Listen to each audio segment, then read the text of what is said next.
राजे गोबा गजब के चाहता निकाहल सबके, पर समझ ना आवे का कहीं। क्षण में गाइल मन बदल के, खुश भइल धड़कन मचल के, हम त पहिले ऐसन ना रही। एक मिलन एक बार के हाई, इश्क पहला प्यार के हाई। उमड़ाता जज्बाती है चाहत के बात में, उठी मोहब्बत में अंगड़ाईली।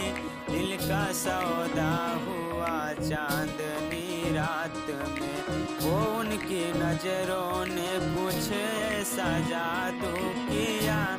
लुट गए हम तो पहली मुलाकात में।